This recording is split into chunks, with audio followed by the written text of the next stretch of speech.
শুভ সন্ধ্যা। এখানে কারেন্ট নেই, আর এর মধ্যে বসে আপনাদের একটা গল্প শোনাই। নিছকি গল্প। নিঝুম নিস্তব্ধ একটা পাড়া। বাচ্চারা খেলছে না রাস্তায়, রান্নাঘর থেকে ভেসে আসছে না গৃহিণীর দাপুটে শব্দের সাথে কড়াইয়ের ছ্যাঁকছুক রান্নার আওয়াজ। সারি সারি বাড়িগুলো দাঁড়িয়ে আছে শুধু। কয়েকটা শালিক পাখি ফুরুত ফুরুত করে উড়ে এ বাড়ির ছাদ থেকে ও বাড়ির ছাদে গিয়ে বসছে। কেমন যেন গা ছমছম করে ওঠে এ ধরনের পাড়ায় ঢুকতে। সাফাই কর্মীটি ফাঁকা পাড়ায় বাঁশি বাজিয়ে নিজের উপস্থিতি জানিয়ে যায় প্রতিদিন নিয়ম করে। খুব সামান্যই জমে থাকে এখন ডাস্টবিনগুলোতে।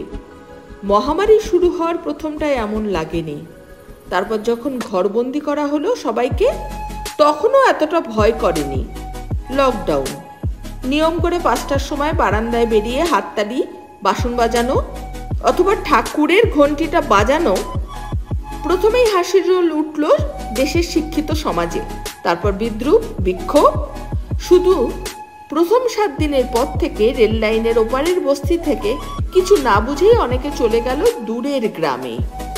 তখনও লোকাল ট্রেনগুলো চলছিল নির্দিষ্ট সময়। ফুটপাত ফাঁকা হতে শুরু করলো আস্তে আস্তে। লোকাল ট্রেনও কমতে শুরু করলো। একদিন সব থেমে যেতে শুরু করলো। মাঝে মাঝে কান্নার শব্দ বাড়িতে বাড়িতে। বিকালে বারান্দায় নির্দিষ্ট সময়ে মানুষ বেরিয়ে আরেক জীবিত মানুষের খোঁজে হাততালি দেয়, যদি তাতে কেউ সাড়া দেয়। সাড়া না পেলে দৌড়ে ঘর থেকে বাসন নিয়ে আসে, পিটি আওয়াজ তোলে, কান পেতে থাকে প্রত্যুত্তরের আশায়। আর একটা আওয়াজের জন্য অপেক্ষা।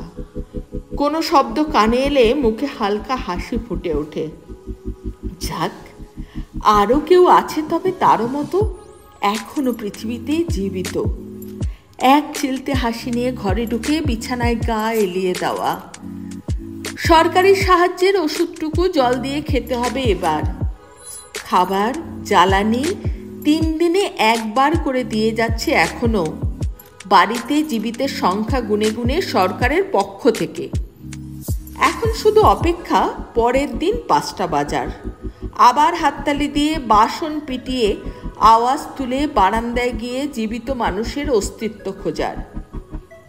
কিছু কিছু বন্ধ ঘরে বাচ্চারা চুপচাপ, শুধু ভার্চুয়াল জগতে নিজেদের ব্যস্ত রেখেছে নতুন মানুষ আর গল্পের খোঁজে।